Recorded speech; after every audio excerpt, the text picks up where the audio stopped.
Hi everyone, welcome back to Wesno's Tech News and Reviews. Today we'll be doing a heart rate accuracy test of the Redmi Watch Active 3 versus the Xiaomi Mi Band 8.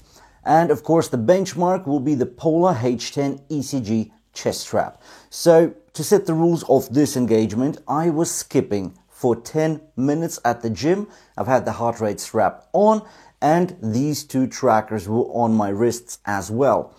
And I just really wanted to see how good are the heart rate sensors on these two trackers. Well, in this particular video, we will find out which one of these two trackers has a better heart rate sensor. And straight off the bat, I do want to say that I was quite disappointed with the results of one of these trackers, while the other one did, well, it didn't amaze me, but it did surprise me. So without further ado, let's get into this heart rate accuracy test.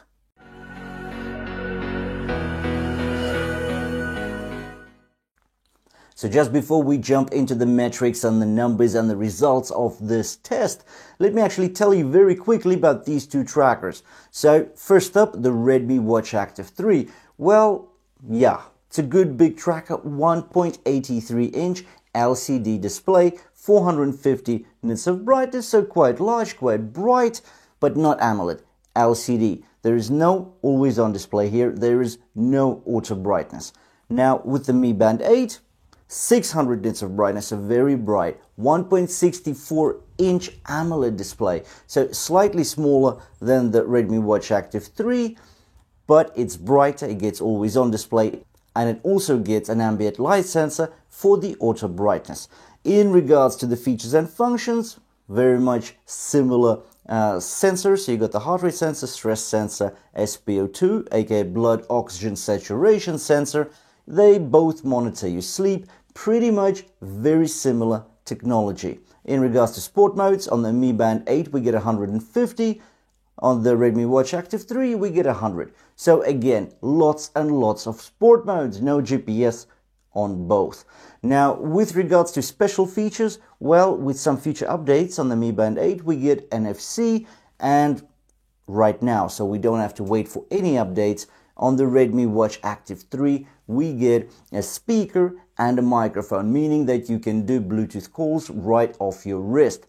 Now, that's it. That's the summary of these two trackers. Both are quite new, 6 months, 1 month, so they're very new, and yeah, they're both excellent.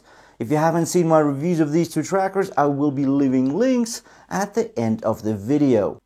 So first of all, let's take a look at the numbers that the Polar H10, the benchmark, has shown us. And we can see an average of 135 beats per minute, while the max was 159 beats per minute. We see a continuous and constant growth or rise in heart rate as we have started from basically 0 minutes and gone all the way to 10 minutes of me skipping away. We can see a definitive trough at about the 6.5 minute mark, and then at 8.5 minutes we hit the peak of 159 beats per minute. So now let's take a look at how these two trackers have actually performed. Firstly, we'll talk about the Redmi Watch Active 3.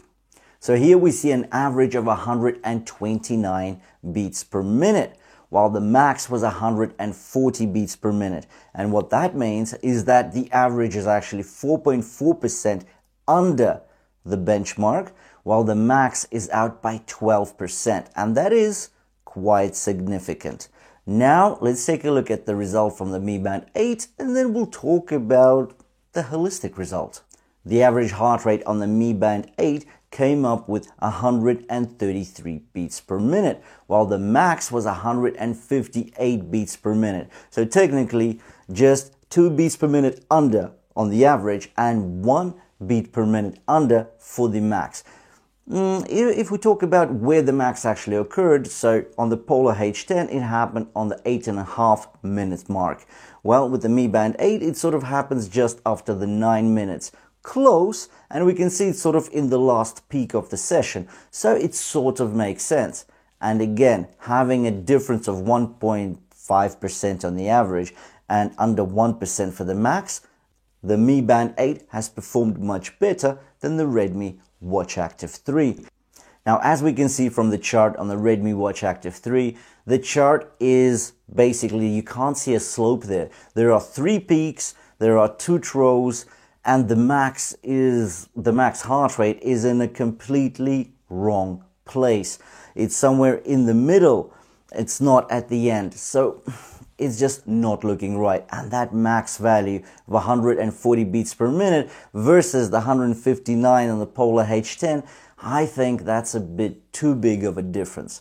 So quite disappointed. In regards to the Mi Band 8, well, amazing results really. Having such sharp and good readings, considering it is using just an optical heart rate sensor on the back here. So the way it works, it emits green light onto your wrist and it catches the reflections on the photodiodes. And then it calculates your heart rate. So again, great results. We'll be doing further tests with some other trackers. Personally, I am quite disappointed about the Redmi Watch Active 3 because this was my day-to-day smartwatch. Well, it's almost a smartwatch, even though it's a fitness tracker, because of the Bluetooth calls. But with these results, I'm just not too happy and I'm not too confident in using it for exercises.